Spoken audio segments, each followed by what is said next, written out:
नमस्कार, आप देख रहे हैं 4 PM और मैं हूं अभिषेक मिश्रा। केंद्रीय मंत्री पशुपति पारस की बात करेंगे। पूर्व केंद्रीय मंत्री, केंद्रीय मंत्रिमंडल से वो इस्तीफा दे चुके हैं और भारतीय जनता पार्टी के साथ जरूर हैं, अभी एनडीए का हिस्सा जरूर हैं, लेकिन एनडीए के कोटे से उनको एक सीट भी नहीं मिली है। तो खैर, ये सारी बातें पुरानी हो चुकी है। पशुपति पारस के पुराने बयानों को पुराने बयानों को जरा याद कीजिए। जब भी उनसे पूछा जाता कि क्या आप और भतीजा यानी चिराग पासवान एक होंगे, एक हो सकते हैं, पशुपति पारस कहते रहे नेवर नेवर नेवर। दल टूटता है तो जुट जाता है, दिल टूटता है तो नहीं जुटता है। ये बयान केंद्रीय मंत्री पशुपति पारस का, पूर्व केंद्रीय मंत्री पशुपति पारस का। लगातार वो इस तरह की बात करते रहे, चिराग पासवान से किसी भी हाल में कोई समझौता नहीं होगा। और कई महीनों तक बिहार की राजनीति का यह महत्वपूर्ण सवाल रहा कि क्या पशुपति पारस और चिराग पासवान एक हो सकते हैं।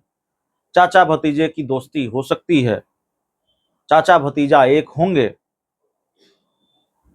और चाचा एक होने के लिए तैयार नहीं और भतीजा भी एक होने को तैयार नहीं। लेकिन क्या अब चाचा और भतीजा एक होने जा रहे हैं?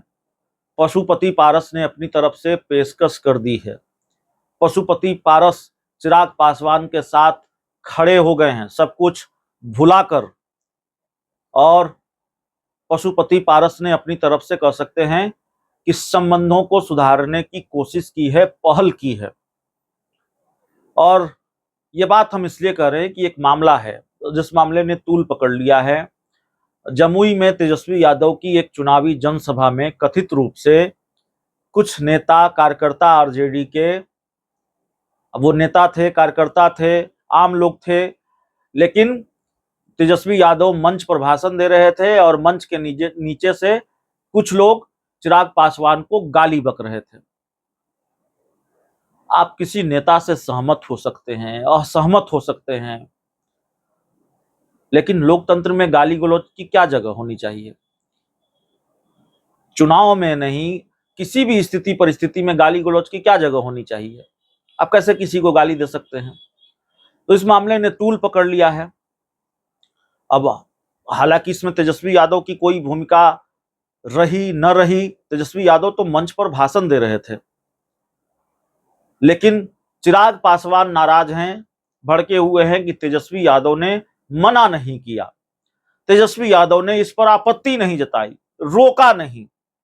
आरजेडी ने यह सफाई दी है कि अगर ये उन्होंने सुना होता तो जरूर रोकते, अगर इस पर उनका ध्यान गया होता तो जरूर वो मना करते।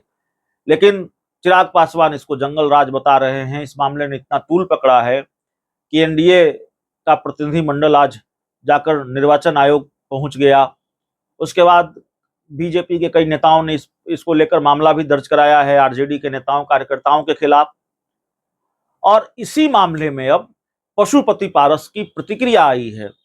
इस मामले में वो पूरी तरह से चिराग पासवान के साथ खड़े दिखाई दे रहे हैं और उन्होंने लिखा है कि जमुई में तेजस्वी यादव की सभा में हमारी भाभी जी के बारे में अमर्यादित एवं अभद्र भाषा का प्रयोग किए जाने की घटना की घोर निंदा करते हैं।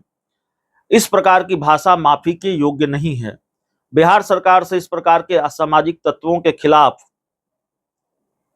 एफआईआर कर जल्द से जल्द ठोस कार्रवाई की मांग करता हूं।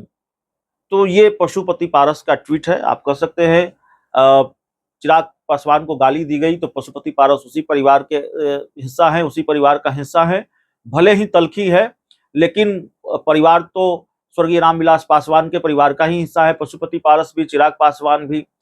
तो जाहिर तौर पर पशुपति पारस को यह बात बुरी लगी। पारिवारिक मामला है, उन्होंने आपत्ति दर्ज कराई है, लेकिन इसको इस तौर पर भी देखा जा रहा है कि पशुपति पारस भतीजे से सुलह के मूड में है। अपनी तरफ से उन्होंने पहल की है एक तरह से, सार्वजनिक रूप से ये बयान देकर कि इस तरह का बयान अच्छा नहीं है और इस पर कार्रवाई होनी चाहिए। तो चाचा भतीजे की दूरियां क्या मिट रही हैं, ये सवाल है। और आने वाले दिनों में पशुपति पारस और चिराग पासवान एक होंगे, इस बात की भी गुंजाइश अब बढ़ चली है। बहुत बहुत धन्यवाद।